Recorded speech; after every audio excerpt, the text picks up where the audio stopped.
Hello YouTube watchers, it's Andrew. How you going? You good? You good? That's good. That's good. I'm good too. Thank you for asking. I'm great. Today, I wanted to share with you my recent purchase from KMart, and here it is. Doesn't she look beautiful?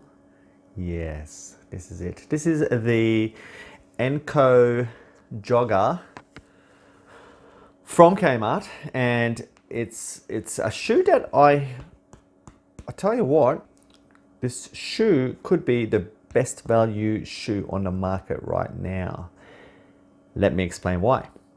So I bought this about 3 weeks ago, and I haven't used it a lot. I have used it for one quite decent walking trip, and I have used it for work a couple of times, but it hasn't been my daily walking shoe of choice just yet. But yeah, so I've used it a couple of times, and I have a feeling that these shoes are, they seem to be really well made, and I wanted to share you a couple of things that you might want to look for if you are going to buy some cheap shoes. So this is from Kmart. So here in Australia, we have 3 department stores: Kmart, Target, and Big Dub. And Kmart, this is one of the shoes they sell. So they recently dropped their price to $20. So for $20, and you know what, like if I go on eBay or if I go on AliExpress, $20, let me tell you, does not get you many different shoes. Like you don't get shoes under $20, not many. So for $20, if you go to one of these shops, you can try it on, you can have a good look at them, and this is where I'm going to say, if you are looking for cheap shoes, maybe stay away from the online shops. Please don't hurt me. The reason I'm saying that is there's a couple of things you can look out for in these cheaper shoes that will, make them a really excellent choice. So the first things first, and this is probably the most important one, speaking from experience, is that it needs to have a separate hard rubber sole. So at the moment, you can buy a whole bunch of shoes on the market for around the same price, maybe a tiny bit cheaper, where the bottom foam section here is actually the sole. There's no additional layer. And they might be a little bit cheaper, so you can kind of maybe get them for $15, sometimes even cheaper. On special, of course, you can get them under $10 even. I bought one for $7 the other day. But those shoes, the foam that is used in this layer is very soft, and if you happen to step on any rocks, if you happen to, if you use them where the terrain's a bit more rugged, if there's some gravel, it's going to start disintegrating really quick. So the first thing you're looking for in a shoe that hopefully will last a little bit longer is, what are these soles?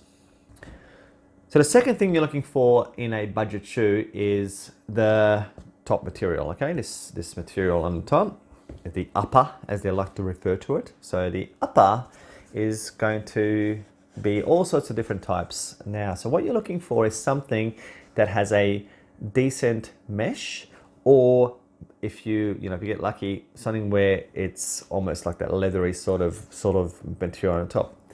Do not go for the cheaper, softer, perforated softer material on the top. It might feel good when you put it on the shop, but you take it home and very quick smart, you're going to have a breakthrough, because this material is so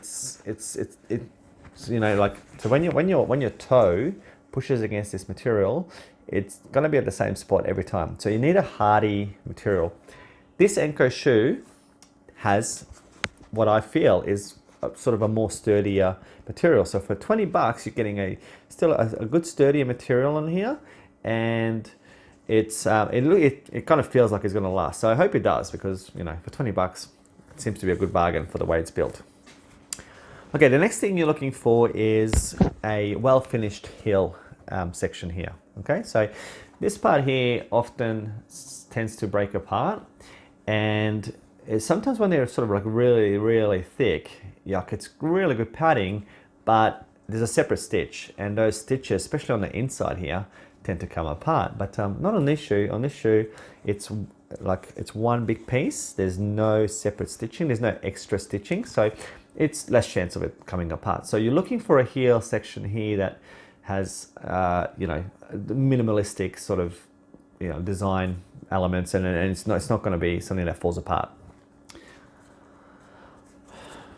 Okay, the next thing you're looking for is reinforced laces holes. So on this shoe, you can see that the holes for the laces have a little bit of extra stitching around every hole. Like they really kind of look like they're pretty rugged. So that's definitely something to look for as well.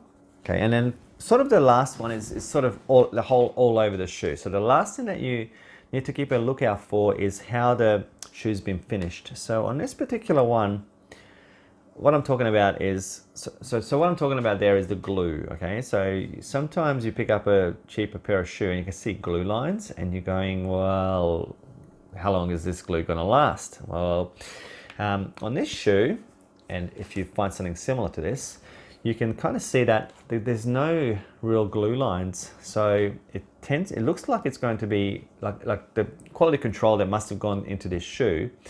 You can, yeah. Like you just see it. I can see it here. Like there's no glue lines where it's, you know, wasn't put together properly or something like that. So it's definitely been well constructed, and you can tell because you will see glue lines if it wasn't. The other part where a shoe sometimes, well, for me anyway, I have quite a wider feet, that it breaks apart is on the top here, on the sides here. So again, what you want is you don't want to have any stitching through there. You just want to have a nice, neat finish like on this shoe. And that way there's less chance of a crease and there's less chance of that stitching coming apart at that particular point on the side here. Some shoes have like a section sewn into here, or some fancy design through this section in the middle white part of the shoe that breaks apart. Okay, so I've seen expensive shoes where they have like a join line here and then it just comes apart. So look, at the moment, the way I'm looking at this shoe definitely looks really good value. You know, they're 20 bucks. That's a standard price of them now. They seem to be well made, great material. You know, it's got the bottom sole. Can't go wrong. So what I'm going to do is, as I have done with my other shoes, if you have seen some of my reviews, is I'm going to wear this pair. I'm going to give you, I'm going to put them through there, you know, I'm going to put them through a testing procedure by wearing them every day, and then, so hopefully I can give you like a long-term review and see how long they last, okay? If you look at some other reviews of my shoes, I'll link them below. They don't normally last very long, so, but admittedly they were a little bit cheaper, but this set here, $20, I'm having really high hopes that they're going to last a long time. Okay, that's it everyone. If you have any comments, got any questions, please let me know. Yeah, if you've got anything else you'd like to know about this particular shoe, yeah, that's pretty much it. I hope you can buy them in America. I'm not sure if they sell Anko there, or its equivalent. But yeah, that's it for now, and I'll see you at the next video. Bye.